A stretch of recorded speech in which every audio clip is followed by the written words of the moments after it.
মর্মান্তিক এই দুর্ঘটনার সবশেষ খবর জানাতে কদমতলী থেকে সরাসরি যুক্ত হয়েছেন সহকর্মী আফজাল হোসেন। আফজাল, আমাদের জানাবেন কারখানার ভেতরে এখন আর কেউ আটকা পড়ে আছেন কিনা, আরও জানতে চাই এই আগুনের সূত্রপাত কিভাবে।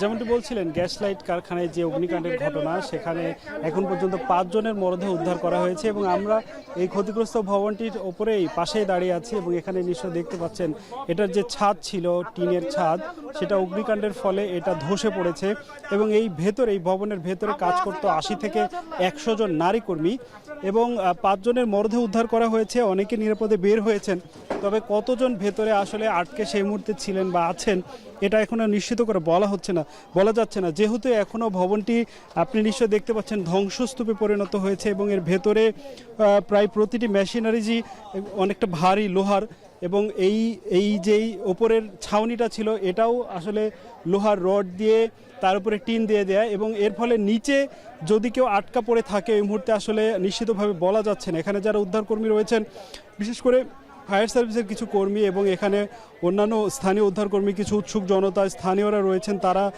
যেভাবে পারছেন চেষ্টা করছেন অনেকটা উকি দিয়ে বা কোনো ঢাকনা বা টিন সরিয়ে ভেতরে কেউ আছে কিনা তারা খোঁজার চেষ্টা করছেন।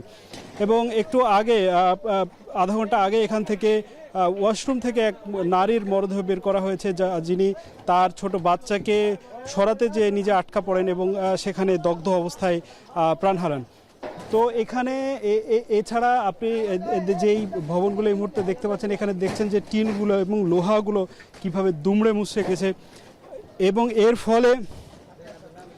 ফলে আসলে এখন পর্যন্ত সঠিকভাবে নিরূপণ করা কঠিন যে ক্ষতিগ্রস্ত ভবনের ভেতরে আদৌ এই মুহূর্তে কেউ রয়েছে কিনা। তবে উদ্ধারকারীরা নিশ্চয়ই শেষ পর্যন্ত চেষ্টা করবেন এবং তারা আমাদেরকে আনুষ্ঠানিকভাবে নিশ্চয়ই জানাবেন। তবে এখানে যারা আবাসিক এলাকার পাশে এ ধরনের দাহ্য পদার্থের ফ্যাক্টরি করেছে, স্থানীয়রা এই বিষয়ে ক্ষোভ প্রকাশ করেছেন এবং বলেছেন অবিলম্বে এসব এলাকা থেকে এগুলো সরিয়ে নিতে।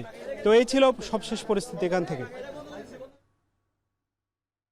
কদমতলী থেকে যুক্ত হয়েছিলেন সহকর্মী আফজাল হোসেন।